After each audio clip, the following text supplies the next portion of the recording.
Hello and welcome to Tartan Touchdown episodes, a weekly look back at the biggest stories from the weekend in the NFL. Divisional round of the playoffs is in the bag, so we're going to have a look back at the action from these games and a lot to look forward to the conference title games this week. Make sure you're following us on Instagram and TikTok, subscribe on YouTube and all podcast platforms to get a notification when our next podcast drops and all our latest content.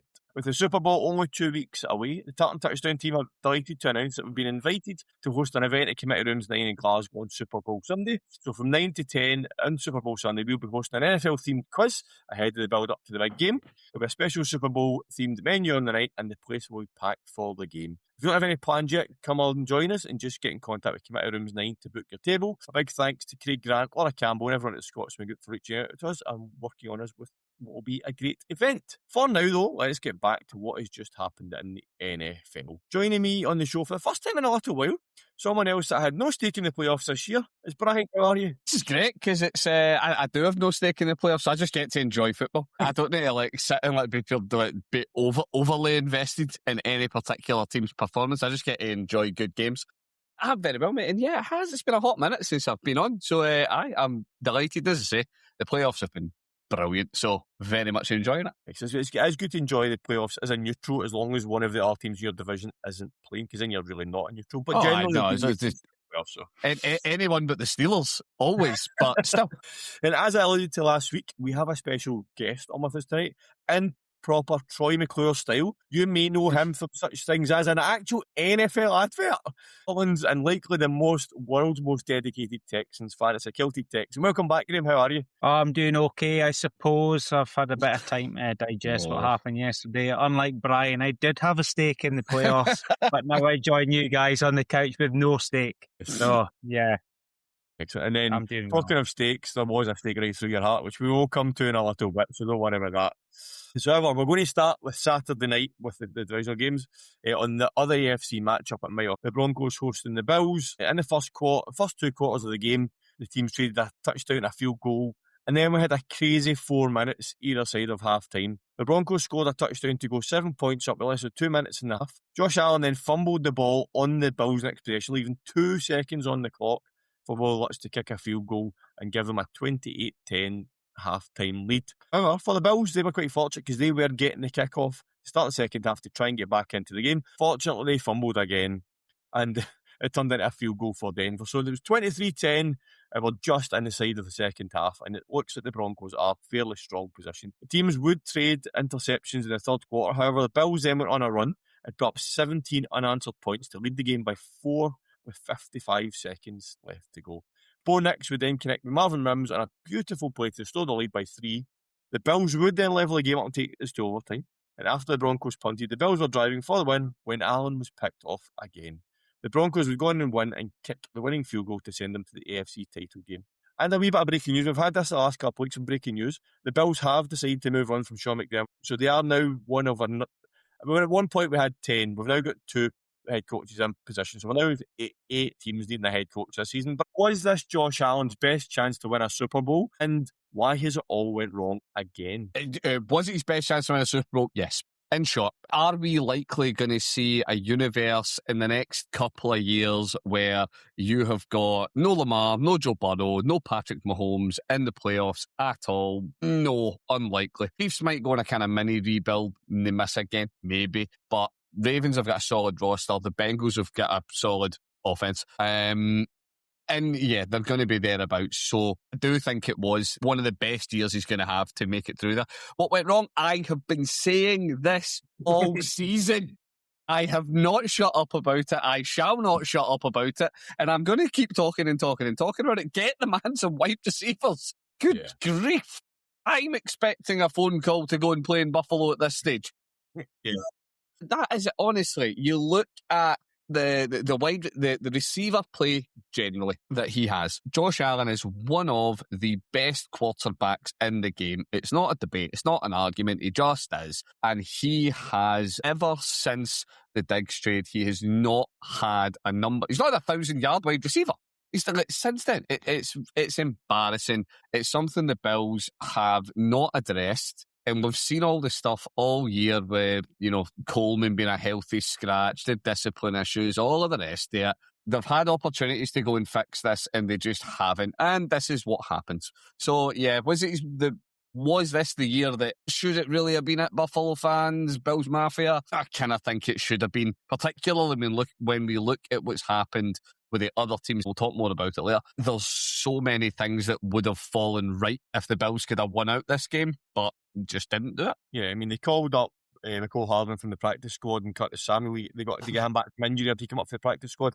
They get one catch each. So the two players that you're bringing in, I mean, Dalton Kincaid again led reception from, which it was just fine. We see a lot of teams where the tight end is the top receiver. We've seen it with Travis Kelce, we've seen it with George Kittle, we've seen it with Trey McBride. But the difference is those teams tend to have wide receivers round about the tight end. Brock Bowers another one where they have wide receivers round about to support. The Bills just don't have that. They literally have Kincaid. I mean, Khalil Shakir's in the last few weeks seems to have come on a bit of a game, but that's it. There's nothing else. And they're going to be funny again. Are they going to get, with this draft not being a quarterback-friendly draft, all the top wide receivers are going to be gone by the time the Bills are on the clock. There's a huge world of difference, though, between, because you're right, you know what I mean? You do. We've seen it for, let's even go for the name, Travis Kelce. He's done it for years. He's been a number one receiving threat, and you must respect Travis Kelce. Well, you had to. Past tense. Respect Travis Kelce. You need to respect McBride. You need to respect Bibbers. All the rest of it. Dawson Knox is not Brock Bibbers. They are not the same threat. They are not the same player. They've got different games. Yeah. Will there be any options that? It's a great question because there's a lot of teams we need, and you're not going to see a lot of reaches for quarterback like we've seen in previous years, so it's going to be interesting. Yeah, it'll be interesting to see how that one plays out for the Bills, but obviously a new head coach can as well. Mm-hmm. We have to get them in the door very quickly with the draft coming up, and they kind of need to see where they're at. The agency and stuff like that come up as well. So, Graham, for yourself, we continue to joke on this podcast and on previous podcasts about the Bills Super Bowl window. This year, that window was as wide open as it possibly could be. Do you still see a position in the future where Josh Allen wins a Super Bowl in Buffalo? You could have seen it more if there wasn't the imminent change there at head coach as well. You know, there's always going to be that new stamp and then that time to adjust to the new systems and everything. So I agree with Brian there. Like, the window they had this season with no Kansas City Chiefs to get past, there was no Ravens to get past. You know, I think the four teams that were left really fancied it because this is the best time there's been for what people might have said in the past. The also-rans had a chance, their best chance at going for it. You can tell by his reaction in the press conference after just how much he knew this was the opportunity for himself to make it to the dance.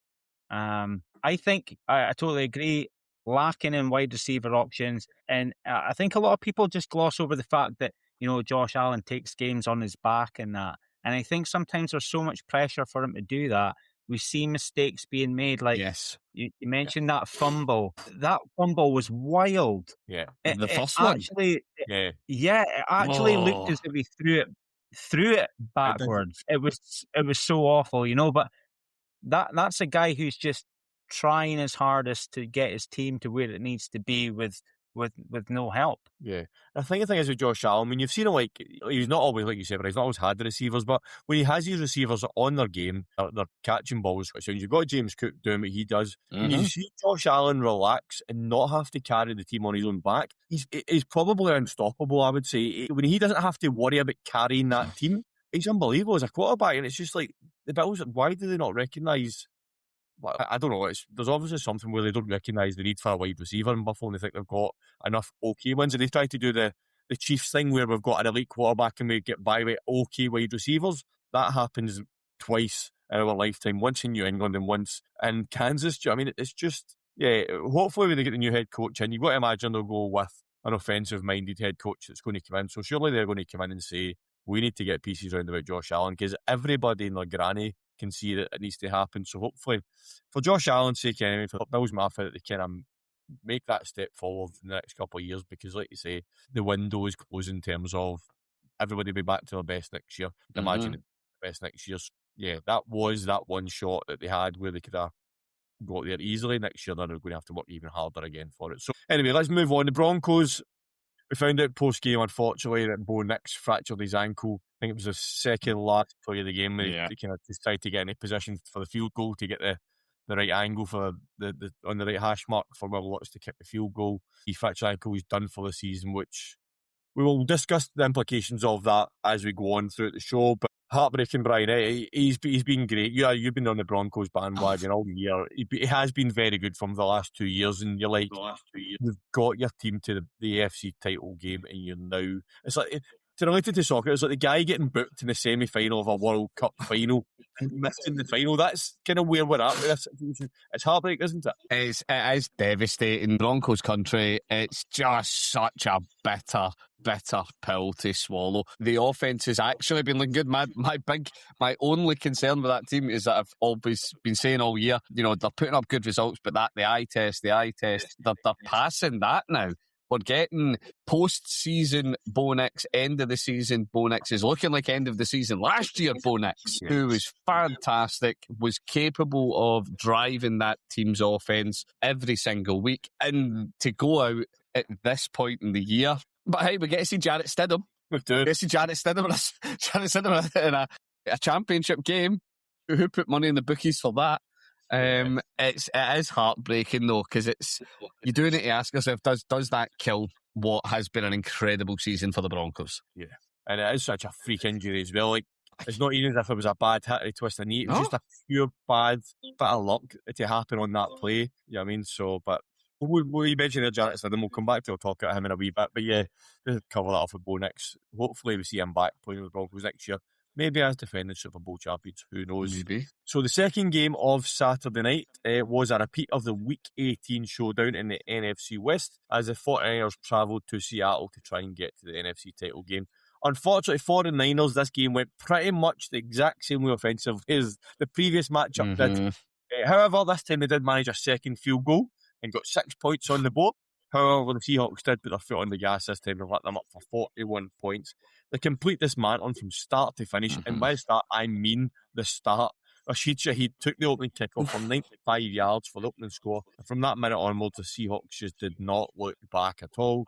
3 failed fourth down attempts and 3 turnovers were just a small part of the 49ers' inability to do anything with the ball all night long. Both field goals came in the second quarter. Brock Purdy outrushed CMC. Jake Tongas, their backup tight end, was a top receiver, and it was a very disappointing end to the season for the Niners. Brian, the Seahawks seem to be continuing to get better and better. What were your thoughts on this game? Sam Darnold's a thing. Like, who's seen this coming? Like, what's the graphic that's been doing all the rounds of the 2018 quarterback draft class who had money on Sam Darnold being the first one to a Super Bowl? That's unexpected. Honestly, for me, yeah, the Seahawks have done what they've been doing all year.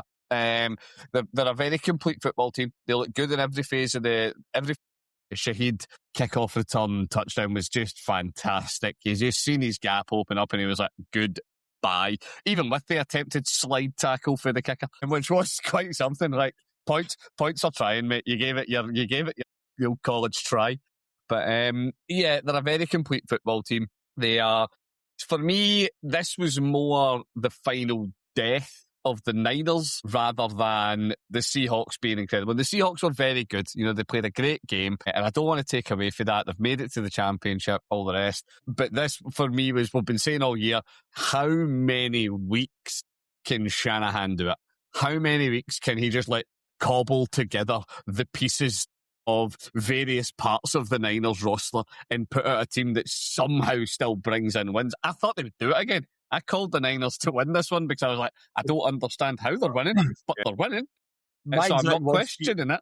It was on the group chat where our picks were the 49ers somehow. I feel that somehow the 49ers were going to somehow get this result. I had no faith in it happening, but I was just like, in some universe, the 49ers go up there with a depleted squad and win this game. Graham, for yourself, obviously, 49ers, I mentioned, have been absolutely ravaged with injuries all year. It's something we've been seeing. It's a continuous thing with them, but they continue to put the performances in. What's your kind of outlook, Jake, for the 49ers next year? Do you think they'll be back in the playoffs again next year? I actually can't see them being back next year. They're going to have people back, obviously, but I don't know if the longevity of the team will finally give in. There's been a lot of talk about how they get so hurt season after season.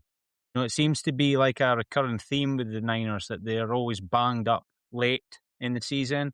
And I think the division they're in, it's very difficult to come out of it. It was lucky that there were so many got out of that division this year. Yeah.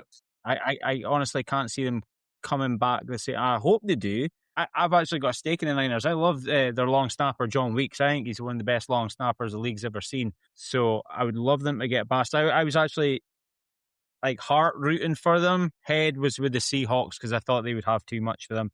That shoestring, like you say, cobbled together team, it was always going to be difficult there. That Seahawks team played too fast on defense. They're flying about. And after playing them ourselves this year, I've seen how good they were.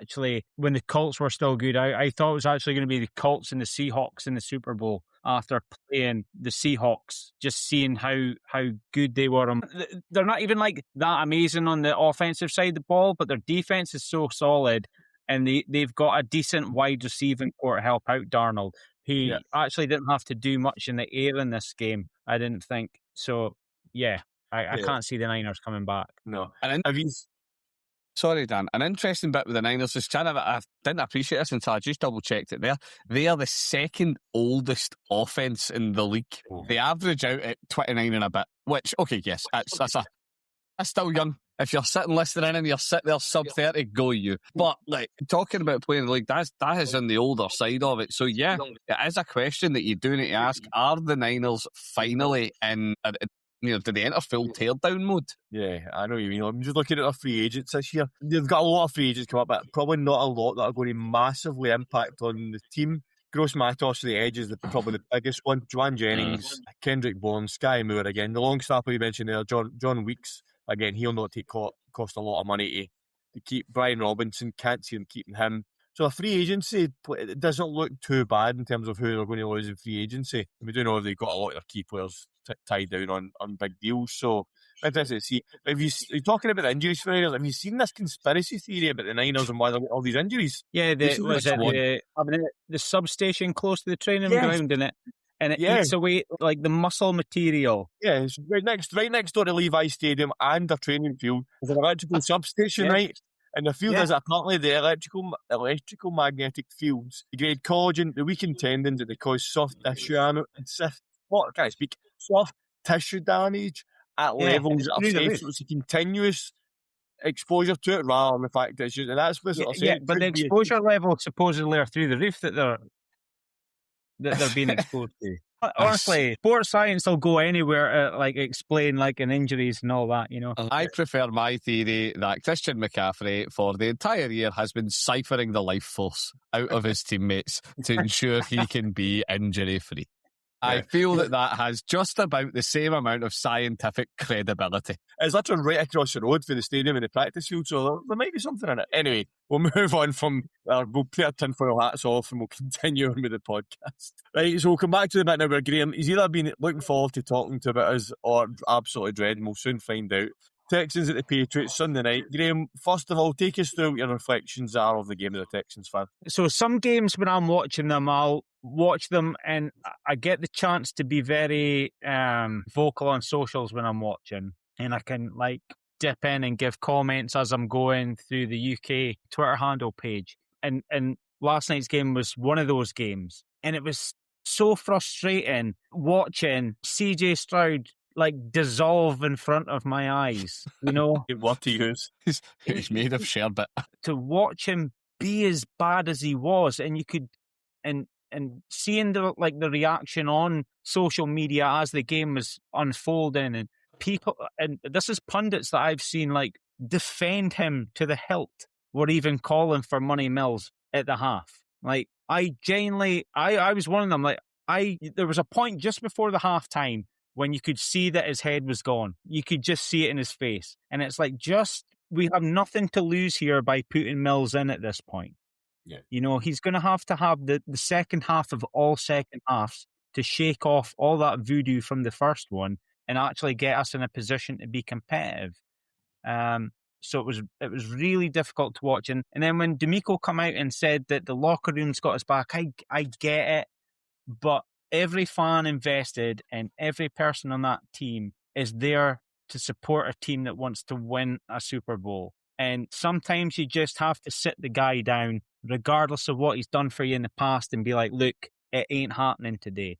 and just move on from that. And I think there was an opportunity missed to do that. So we'll stick to CJ Stroud for a wee second. 4 interceptions last night, 5 fumbles last week. Let's just forget. We'll talk about the turnovers stuff in a second. His passing last night was horrendous. It was awful. Way off. It wasn't even close. Way off. I mean, he had, what, 8 interceptions the whole of the regular season. I think at the start 8 of the whole regular season. Yeah. What's happened in the last 2 weeks? Those fumbles last week were terrible. They just couldn't catch a snap. At one point, I remember last week, he watched, after one of the fumbles, I think it was one of the ones he's maybe recovered actually, and he just sat and just this confused and bemused look in his face. And it's just like, it made it, I mean, I don't think he was supposed to start laughing. It was just one of those moments where you're like, his head's gone. What's happened in the last 2 weeks with CJ Stroud? I honestly, if I could tell you, I would, but like the passing that he had in the game last night, it was absolute hospital balls he was throwing. He wasn't even close to receivers. Like Cade Stover's actually, I think, torn his ACL trying to get back on a pass that should have been into his body. That was horrendous. Awful. And then there was another one when he was open, Stover was open, and he threw it over his head. He was wide open and he had all the time to throw it to him. He just wasn't on point all night. There was just something off. If I was liking it to soccer, it was like when old fat Ronaldo played in the World Cup final against France. There was something not right about him, but they went with him anyway. It was frustrating. It was a hard watch. And you know something? It really hurt to see the defense play as hard as they played. And the guy that beat them up the most wasn't May, it was Stroud. Stroud beat up his own defence last night. This is great, Graham. I now appoint you an honorary Browns fan. Getting to watch defensive excellence and offensive ineptitude. Right, I'm going to be out of cat. I'm going to offer Stroud two excuses that I think we do need to bear in mind with his performance. The conditions were atrocious. The conditions for the game, it was, sideways snow. It wasn't brilliant. And Nico didn't start. He was without his top receiving option before the game started. And he is still a young quarterback. But with that all said, he's 4 picks deep. Not in the game, at the half. And you are still only 11 behind because of that defence. Somehow. You are only 11 behind. Well, as we know, there was only, for all the interceptions, for all the turnovers, New England only managed to pick up 6 points off intercept. It was a pick six. And it was a pick 6. So you're still in it. And this is where surely at this point, and it's the bit where, as you've alluded to, Graham, as many of the Texas faithful must have been calling for, you put Mills in, you say, we are 11 behind. Marks was looking decent in the ground. Chubb was looking good. Chubb lives. He's still got it. Put them back in. Trust them to do it. Give Mills... Mills isn't going to come in and rip the top off of a defence. We know that. That's okay. But he's getting enough of a passing threat to him that you're not going to have constant stacked boxes. So you're going to be able to trust the run game. Try and grind yourself back in. Yeah, it stings. As I say, it is something where, there you go, here's my Browns were in the postseason link, because it was like watching the Browns. What do? You're just watching an offense and you're thinking, what are you doing? It was a bizarre watch. Well, I like Graham come back in a second on those points, Brian, but I'm going to counter it with something first as a neutral. That's right. So the conditions, yes, they were terrible, right? But surely you adjust and you can get I know I can't throw that ball in this way because of the weather, right? But then I've just looked at the stats here. The play calling's got to come into question. With the conditions, CJ Stroud threw the ball 47 times last night. Yep. 47. They rushed the ball 18 times between their 2 top running backs for a total of 31 yards on the ground. So when those conditions are the way they are, you need to have your running game going better than they did. They threw the ball 27 times. And I know at point you're behind in the game, right? I get that. But still, that's a lot of passing in those conditions. So surely the play calling needs to come into question. I'll let you come back and answer Brian's points. Yeah, I'll try and cover everything there. Yeah, he was without Nico. The conditions are the same for both. He lost Schultz early. He didn't have Trent Brown starting at right tackle.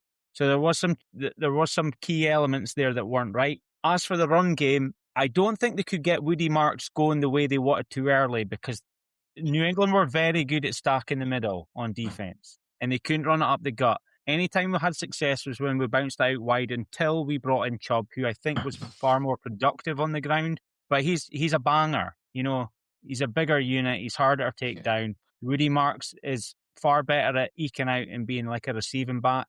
And none of that was working. We should have bounced outside more. And I get there is some elements that you can maybe say about Stroud, but that one pick that sticks with me, I think it was the one that went back for the pick six. Just take the sack. Just take the loss of yards. Don't just like hike it straight up in the air in a 5-man coverage. Like just take the hit. It's almost like he's having PTSD to back last season when he was like one of the most hit QBs in the league. He's never really shown that rookie year like explosiveness. It just hasn't been back. And there was some drops as well. Don't get me wrong. The Patriots just executed the little things better more often yesterday.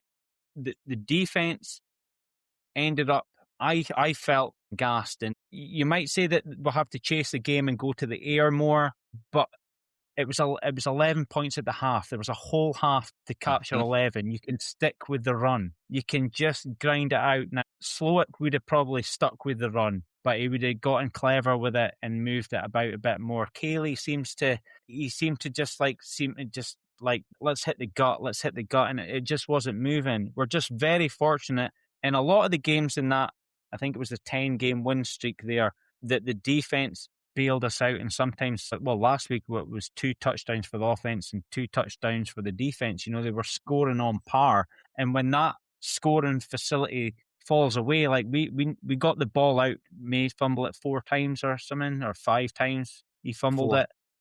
4 fumbles. I think we fell on 2. Yeah, correct. I think Togiai punched it out, and then Will Anderson knocked one away. Shire come out with both balls. But any other week, we're on all 4. There's these fine margins that happen, and you just feel so bad for those defensive guys because they couldn't put any more into it. And all credit to New England, like they didn't back off anyone. Booty had that amazing one-handed catch over the top of Derek Stingley. Nice. That's the kind of plays that kill you. Yeah, they tested Kamari Lassiter all night, and he held up pretty well, but they kept going to that well because they must have seen something in his play that he's susceptible to the big play at some point. So they kept trying. So it was tough. It was a tough watch. It was very tough. I mean, as we mentioned throughout this chat, Brian, there was a lot of turnovers over this game. There was 8 in total, which is second highest of a divisional game. I think there was 9-1 many years ago. But three times those turnovers all happened on back-to-back plays as well. So one team gave the ball away, and then the other team gave away on the next drive. And this will be a joke for our middle-aged viewers and listeners. It was like an episode of the Chuckle Brothers, is what I'll say. To me. That's it, exactly. With the turnovers that happened, you mentioned it, Brian, the Patriots only took 6 points off those turnovers, which was on a pick six. So, in a way, they capitalised on a pick six. All the other balls that they got back, they didn't capitalise on it. When they go into this championship game next week, they're going to have to get better at doing that because, Graham, they'll have to get better at doing that, those errors against the championship game against Broncos next week, Graham, won't they? Yeah, absolutely, because I think the way that the Broncos game's lined up for them now with what happened to Bo Nix, they're going to have, I think the game might end up going the same way, because Stidham's not played a lot or at all since 2023, we were saying? His last pass was week 18 of 2023 season. Yeah, so I'm not, and Stroud's a starter, plays every week, but he had a game like he's a guy who hasn't played in the league in 2 years. So what, and that Pat's pass rush can get home. They're very stout up the middle. And after this week, the backs are going to have their back up. They're absolutely going to think they're all ball hawks, and they're going to fly around that field and cause a lot of carnage. If they can get those picks this time, I can see Vrabel had some strong words at halftime about how May was looking after that ball. Now, I'm sure that's going to be addressed. Knowing the way Vrabel is, that's going to be so much, that's going to be addressed quite quickly. I think in this next game, it could be almost exactly the same script, but with a slightly sharper Patriots offense. Yeah, so they're going to have to. We're not as Stidham, but that Broncos defense is elite. So when the Patriots have got on offense, whether it's on their own drives or whether it's takeaways, they're going to have to find a way through that Broncos defense, Brian. The much maligned CJ Stroud, deservedly so, walked away with a stat line of 20 completions for 47, 212 yards, averaging it at 4.5 yards a chuck, 1 touchdown, 4 picks, edible passer rating at 28, a QBR of 21. The much lauded Drake May finished with lower yards. Touchdown to interception ratio is obviously incredibly better. He finished with 3 touchdowns and only 1 pick. He finished with a QBR of 20. He finished with a QBR worse than Stroud's. Now, yes, his passer rating was much better. A passer rating of 100. But this was not, and this is where Patriot fans out there, you may have your guy. See what I did there? You may look good in the regular season. That was not a vintage offensive performance. Defense did wonders against one of, sorry Graham, the worst quarterback performances we've seen in the postseason in a long while. Do you know what I mean? I struggle to think of, I get to mention this game, I struggle to think of a worse offensive performance since the Browns beat the Steelers, and the Steelers were just woeful. But it is the thing where the Patriots were not world beaters. And this is when, yes, again, as I said at the start of the segment, conditions were grim, all the rest of it. But I'm sorry, you're going to Mile High. It's not that's known for its balmy temperatures and wonderful weather. So you could have more grim weather conditions. You're up against another top defensive unit. And yeah, okay, it's Stidham, but even then, Dobbins might be back. Dobbins could be back. There's chat of that. So they are going to... I think we are going to see the Broncos try to do what, for me, the Texans should have done. And they should have leaned on that ground game, pound the rock, ask Stidham to do dink and dunk. He can do dink and dunk. He can't do much more, but he can do dink and dunk. So it'll be interesting. The Pats, they go through, and credit to New England fans, you know what I mean? It's been a tough couple of years. I wouldn't be anointing anyone the chosen one quite yet. Yeah. Okay, we'll come back to the championship game in a wee bit anyway to cover it in more detail. Let's move on and wrap up the divisional games. So we had the Rams travelling to Soldier Field from the Bears. This was literally a definition of an even game on the start line. Matt Stafford was 20 for 258. Bill Williams was 23 for 257. Both teams scored 2 touchdowns. However, one glaring difference, 3 interceptions for Caleb Williams. First one came on the opening drive on the LA 1 yard line, which the Rams took advantage of and marched all the way down the field to score the touchdown to open the game. The Bears did level it up in the second quarter. And Brian, me and you're going to debate this one in a minute, but we talked about this before we came on here.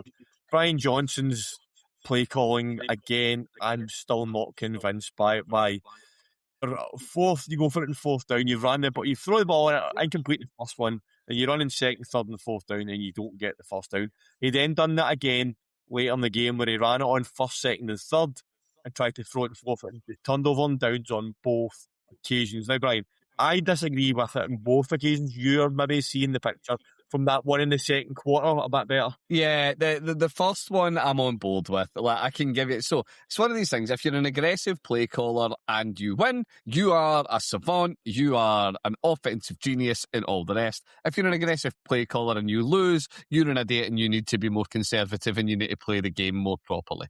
For me, the one in the second, they've chucked up the incompletion. They've then busted 9 yards. Come on, you are 3rd and 1. I am on board with giving your offense a bit of trust and trying to go for that because the ground game was looking pretty decent for the Bears. The second one, no, I don't like we're going to try and run it on 4 consecutive downs. You know, you need to make the defense respect you a bit. And hey, as much as I have been very critical of Caleb all year, he has shown that you need to respect him both on the ground and through the air. He has the ability to do both. So yeah, for me, going run is, that particular one, that little series left something to be desired. But no, if you've just ripped a 9-yard run off and you're 3rd and 1 and then 4th and 1, I'm on board with you giving that a back. Yeah, okay, you're going to keep it in the ground, but you've got Caleb Williams, who is a mobile quarterback. You've ran it up the middle 3 times. Do something like have him take a QB runner and go outside, or get the guy to bounce outside. You've ran it up to straight right under the guard each time. I just don't I thought his play calling was questionable last week. This one maybe is not as questionable as it was last week, but I still think if you're going to run it, try and do something different, because you've recently just ran 3 identical plays and they've stuffed you on 2 of them. Yeah, anyway, we'll leave that. We'll agree to disagree in that one. So at half time, it is 10 each because we've traded field goals. And then the third quarter, kind of very similar last week with some of the games last week, bit of a non-event in the third quarter. Both teams shared 5 points between them. Caleb Williams threw his second interception in the middle of all that. But into the fourth quarter, the Rams take the ball 91 yards to lead by 7 with under 9 minutes to play. We trade possessions again before we see the drive and we see the play that will forevermore be called the Williams, facing 4th and 4. Way. 4th and 4 on the LA 14. 18 seconds to go. Caleb Williams is flushed out by the Rams D line. He's running backwards. He is on his own he's on the LA 40-yard line when he lets this ball go running backwards. And it goes into the corner of the end zone, over the DB, into the arms of Cole Kmet to tie up the game with the extra point. How did that play happen? It was incredible. It was something to behold, to be fair. You know, when you see him flushed out the pocket, you think it's absolutely gone awry. Everyone's panic stations there, and he just finds this little glimmer and launches it. And you just know that America's Game's going to have the best voiceover for that catch when they talk about this game in the future. But I don't know how he did it. He managed to lock his arm in and go, and I think the cover guy kind of had a word about it. I think he thought the play was done when he seen how far he was running back, and he just moved off him. And I don't know how Caleb even seen him. You know, when you're under that much duress, how you see the guy has got that yards of space, and he just dropped on him. Amazing. It was unbelievable. Brian, you game touched on it. You pleased with the DB player. You're kind of Captain Doomhill. We'll take the credit away for Caleb and blame the DB. You're going. Do you know, I'm not going to take the credit away entirely for Caleb. It is an excellent pass. He has chucked it up and he has nailed his receiver. His receiver was wide open in the end zone. The DB has entirely given up on the play. It's not even close. It's like acres and acres of space that Cole Kmet has wound up in there. So for me, yeah, do you know in how has Caleb seen it? It's seconds to go. You are at the death of the game. It is this or nothing, which is fantastic. It adds to the drama. It's the reasons we love the game, for moments like this when you are like, oh my God, how could it possibly happen? A complete defensive collapse is how it can happen. Does it take away from the fact that Caleb has thrown a dime? He's thrown it, I believe it was crossbody. I'm now trying to remember it. It was. I think it was, it's crossbody. It is from 40 yards out. It takes into pretty ropey conditions in Chicago. It takes none of that away. The DB leaving your target entirely alone, it is quite helpful. Yeah. I can't say I've ever played DB, but I'm fairly certain you're told not to do that by the coaching staff. What I will say is, if you watch the video back, when Caleb lets the ball go, Cam Curl, not Cam Curl, whoever the DB was, is right beside Cole Kmet. It's not as if he's left him wide open and Caleb has seen him wide open and thrown the pass. They are right beside each other. What I think has happened is the DB has looked at it and thought, he's running backwards, he's launching this ball up, this ball is going to be underthrown, and he's anticipated, I'm going to step forward and get this. And he's just completely misjudged it. So I don't think he's gave up on the player or he's let Cole Kmet on. I think he's just underestimated the depth of the ball, and it's obviously paid the consequence. So, yeah, DB made a mistake, but I don't think it was a kind of, I'm giving up on it. I think he's just underestimated the depth on the ball. And he thought he was going to keep glory. Listen, Dan, I know a guy at Specsavers that can sort him right out.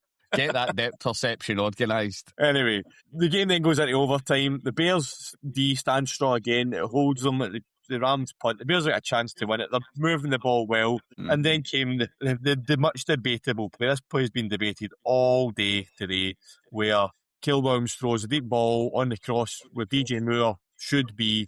He's not there. Cam Curl picks it off. The debate has been all day is what happened, because the pocket was strong. It was a good release for Caleb Williams. DJ Moore just wasn't there. And watching Chase Daniel breaking it down, it looks like DJ Moore was supposed to run an out, and he just didn't. And that's where it would have been And he either caught the ball or he had a good attempt at catching the ball, and he just wasn't where he should have been. Cam Curl picks it off, and it sets the Rams up for the game-winning field goal. So, again, it was another heartbreaking moment for the Bears, Brian, because as much as we slag Grant on our group chat, I think we all did want the Bears to do well last night. But they're clearly, and I said this earlier in the season, that I feel like the Bears in a way of this year's Lions, where they're in this rebuild mode, and they've probably got where they get that wee bit earlier than what they were expecting. But they have got a bit of a bright future ahead of them, haven't they? Well, Captain Misery. Right, so do you know, like, very briefly on the DJ Moore play, if you've not seen it yet, because me and yourself, Dan, were talking about this before, I watched it, the first time I watched it, until you get the sideline shot, it actually looks like DJ Moore has seen more than Caleb. You see that sideline shot and you go, no, you just didn't go where you were meant to. In terms of the Bears' future, I now officially put Caleb in the CJ Stroud year one bucket, and that he has looked good, very good this year. And I need to admit it, as negative as I am about Caleb, show me it next year. Show me that Caleb and Ben Johnson can do it again going into year two. Couple of tidies around. That roster doesn't need a lot of work. It's a strong roster. You show us that you can do it next year as well. Yeah, okay. I will eat my words and I will get on board with Team Chicago. My concern is that it could actually go a wee bit like the Lions have this year. Everybody had the Lions anointed as they were injury free this year. This was going to be it. We were going to see Amon-Ra devastate everybody in the north and blah, blah, blah. And they missed the playoffs. So that would be my worry, that we have now got a year of seeing what Caleb and Ben Johnson can do together, which is great. It's been great for us all to watch. That means all of the DCs out there now have a year of seeing what Ben Johnson and Caleb can do together. They have the tape now. They can build off it much more thoroughly, and they can more effectively game plan against them. It is exactly what I said about CJ Stroud after his year one. I was like, that's my worry going into year two. Now everyone knows what this player can do. So, is there reasons to be optimistic in Chicago? Yes, there are. You have got a good roster. You do have a young quarterback who it looks like he has young quarterback mistakes in him, but that's fine. He is a young QB. You have got an incredible head coach. As much as we might query some of the play calling from time to time, Ben Johnson's Ben Johnson. He's very good at what he does. But we'll see. Once the rest of the league adjusts to you, and you now have a much, much tougher schedule next season, let's see how you cope with that. There's going to be challenges ahead as much as there is cause for optimism. Yeah. Well, Graham, for yourself, we mentioned the Bears there. The Packers are going to, the fans will come back a bit stronger. The Lions, we expect Dan Campbell to bring them back stronger. The Vikings, we're not quite sure what we'll get from the Vikings next year. We're obviously expecting more from there. What's your thoughts on the Bears going into next year? I think it's a great time for Bears fans. You know, there seems to be a bit of an ascension level that they went through this year. And that's great to see, being like the story franchise that they are, because they have kind of been a bit in the wilderness for a long time. And I've been impressed with, like Brian said, that they have a decent roster. You know, when you look across the board, that they have really good players across the board. They can now channel that behind Caleb Williams, and that gives a team belief. When you know you've got a guy under centre who can, and he's shown them in that game, you know, he can make those big wild plays and he can move with his legs. You know, it breeds confidence through the rest of the team. And yet the mistakes will come with them being young, but they can be ironed out over time, and that will happen. He's been a far better quarterback than since, remember when CJ had that words in his ear after that game and said, "You'll be all right, kid." It's ridiculous. You know, so it's ever since then I've noticed that he's almost said, you know, something like, "You're not going to tell me. I know how good I am, and I'm going to show everyone." And he's been doing that. Can I say about the game? What was the catch that was getting debated about? Was it the Rams catch that was caught and deemed down? So was this the one? Was this the one? Brad, they were comparing it to the Bills. They were comparing it to the Bills. So you had the Davante Adams catch. He brings it down. For me, they're both catches. I can't believe we didn't talk about this earlier. For me, they should both be catches. Adams brings it in, and the difference in the judgment is that they were saying that he made a footballing move before he has then went to the ground and the ball's been ripped out. Okay. Whereas with Cooks and the Bills, they determined that he didn't make a footballing move. He completed the catch, but then the ball was ripped free. For me, they were both catches. They should both have been adjudged as down by contact, but title. Yeah, as those nuances of the catch rule, because see, for example, the Cooks one, if he'd been going out of bounds and he got his feet in, but he landed and then that ball popped out, it would have been incomplete. It was just pure coincidence that the DB rolled over him and took the ball with him.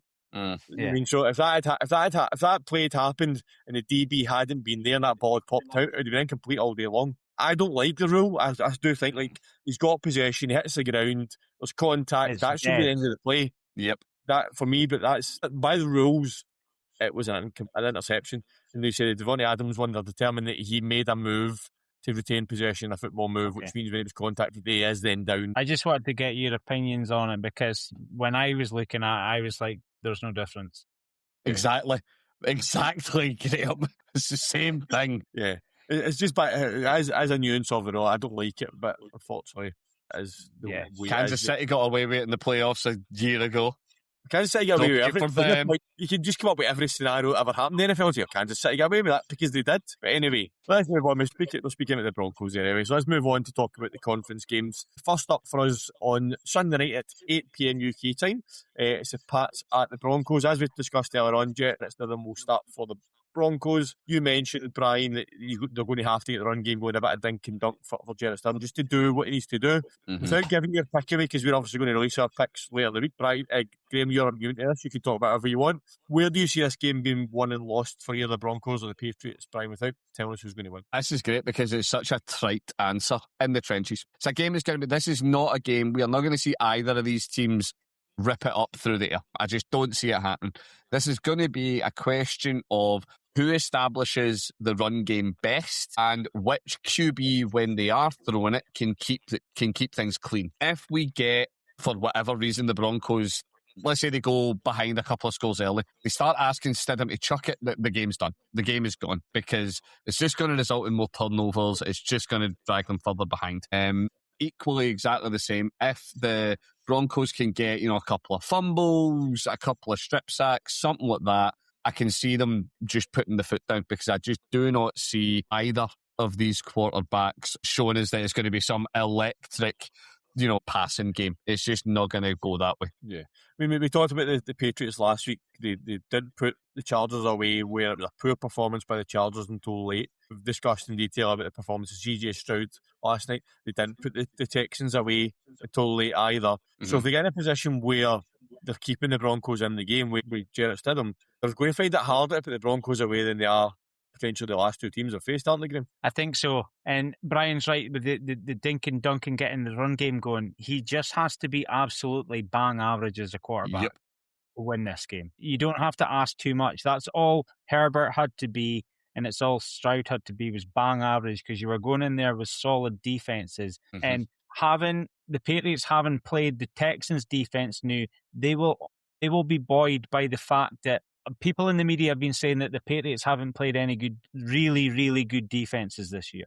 And then the best defense on a lot of the metrics that are measured comes in, and they put them away. Now, I don't think that's so much to do with how they played, but I think the fact that because they were on the field so much, they were gassed. But if the Broncos can just be absolutely bang average in the passing game, but really good in the run game, their defense won't be gassed. They'll be turbocharged all game. So that's where they could win this, is by keeping their defense fresher. Yeah. And what it sounds simple, but all the Broncos, we're acting as if we're all brilliant offensive-minded coaches here, but the Broncos just need to take through there what the Patriots give them. Yeah. If the Patriots are giving them 3 or 4 yards on passes, instead of just get his confidence up. One thing I did notice, and they mentioned this quite a lot last night with the Patriots, their safeties are playing so far up the field that they left so much space in behind. And the Texans just didn't take advantage of, well, CJ Stroud obviously had the confidence to make those passes, but they might not do that as much against the Broncos, but they were coming so close to the line of scrimmage and they were leaving the space in behind. If they do that, he just has to make an average pass. He doesn't have to go and throw a 70-yard bomb. If he can get a 15-yard pass to a Marvin Mims, who can then go and make a play after the catch, that can make a massive difference. So he doesn't have to go and make the spectacular plays himself. He's got the wide receivers there that can do it themselves. So it should be a good one to watch. For yourself, Graham, do you think the Broncos can pull this off without Bo Nix? I'm actually really torn on it. Before we come into this, I thought the Patriots were gonna have it, But we're speaking to you guys, I'm swinging back on the Broncos side, but I think, if the Broncos can keep the Patriots honest, they'll have it. The Patriots' red zone defense has been pretty good in the last 2 games, so that's where it might count as well. We had one chopped off for a penalty, and then we really couldn't do anything with it after that. So if they can keep them honest, I think the Broncos will be able to use home field advantage and make it to the Super Bowl. Yeah, excellent. Next, we've got the tie break that needs to be broken this season. We've got the Rams at the Seahawks. They've both beat each other once this season in the divisionals. Again, Brian, without giving you a pick away, how do you expect this one to play out? This one I find much harder. These are... they're 2 teams that if they're playing to the peak of their abilities... I really don't know. It's very, very difficult, this one, to judge. For me, this is one where I would go the other way. This is one where the difference makers are going to be at quarterback. Particularly, we've just had the news in of the Charbonnet ACL's gone, so he's out. So that eliminates a bit of the threat that the Seahawks had on the ground. But we are going to see... There's been a lot made this year. Stafford's in the MVP conversation, quite rightly. This is the type of game where you need him to show that. You need him to demonstrate why he's in that consideration. Because at the end of the day, you have got one of the top tier wide receiving weapons in the league. And you have Davante Adams as your wide receiver too. What a ridiculous statement to be able to make. So it's the thing for me, if the Rams on offense can get that passing game going, yes, that's going to be something to behold. But did we forget that the Seahawks have got JSN, the leading wide receiver of the year? So this, for me, 2 totally different games. One's going to be settled on the ground, another's going to be settled through the air for me. This is where the picks are going to be hard to make this week, and I genuinely am not sure what way I'm going to land on my decision, particularly with this game, because it's going to come down to, do we see the Renaissance man Sam Darnold do the type of stuff he's been doing this year, or do we start to see some of the Sam Darnold earlier in his career type of play? And what can Stafford do? You've took the words right out of my mind. If Matt Stafford plays his worst game, he's still very good. Yes. Quarterback. If Sam Darnold plays his worst game, the Seahawks are good. That's Matt Stafford can play badly and still the Rams can still win this game. If Sam Darnold plays badly, the Seahawks have no chance. From you, Graham, obviously all title games are tense. They are hard-fought games. With this one being a divisional matchup as well, does it add that little bit more spice to the game? Oh, of course. It's full bragging rights, this one, isn't it? Absolute full bragging rights. You're absolutely right, both of you, on how this will pan out as more like an aerial threat game, this one. Yeah. Stafford is the guy you would put more faith in through the air, just because ever since he was in Detroit, he's been a slinger. And we've watched him post massive yardage games and everything, and he just seems more poised in the pocket. Darnold might find himself like almost in a "how did I get here" moment. Will the pressure be too much? Against Seahawks, very good defense. Yeah, it's all about keeping everyone honest, and that defense is going to have to be put on watch by Matt Stafford. But he's the kind of guy, we've seen his toughness as well. He's not afraid to be hurt, get back up and go again. So I really feel that although they've both had a victory on each other this year, it's going to maybe be an experience game at quarterback that's going to end up being the key here. And Puka Nacua, what a security blanket. Yeah. Just as you mentioned, dude does it all. He even picks up blocks well. Yeah. Yeah. Just as you mentioned, I'm going to go back, and what I meant to bring this play up, we talked about the Rams and the Bears game. See, when you've got the game on the line and you've got the Rams on third down, right? What do you not do? You do not blitz for your corner who's covering Puka Nacua and leave him wide open to pick a 4-yard pass up to get the first down, which effectively killed the game for the Bears. Again, that comes back to decision making on the Bears sideline. That one just blew my mind. The best wide receiver on the park, and you blitz the corner that's covering him. But anyway, that's a debate for another day now. We've passed that, but I just thought I'd bring it up. It was a strange one. Right, guys, thanks. Oh, sorry, before we go, Graham, who's your pick for that game, Rams or Hawks? I'm gonna say Rams, but I'm also can I add as well that I believe that the NFC is a much stronger candidate for the Super Bowl winners this year than the AFC. It's not even close. It's not even close, is it? Like, they're so much stronger this year. Normally, I tend to lean to the AFC, but this year it seems like the NFC have got far more like firepower across the board in their teams that are left compared to the AFC this year. So, to be fair, the NFC West is a bigger competition for Super Bowl than the AFC combined. Yeah, that's before we even get talking about just these two teams. To be fair, guys, that brings us to the end of another great episode. Thank you very much for joining us tonight, Graham. Thanks for joining us on the show. It was good to see you again. Yeah, thanks, guys. That was great catching up. You know, things have been a bit hectic at home for me lately, and it's good to get on and talk when I can. So thanks for asking me on. Hopefully, the guy continues to be well behaved, well slept in, a new Texans fan for Toronto to terrorise in the future. Oh, I hope so. Brian, it's a few big weeks coming up for us and some big episodes coming up. Thanks for joining me tonight. Absolutely. It is the best time of the year where every game always matters, but there's every game mattering, there's every game mattering, and there's championship weekend mattering. For everyone watching, listen, don't forget to join us at Committee Rooms 9 on Super Bowl Sunday for our quiz and the event they've got going on there. Make sure you're following us on Instagram and TikTok, and subscribe on YouTube and all podcast platforms to get a notification of when our next podcast drops. We'll be back next week to look at the Conference Championship games. Until then, we'll see you soon.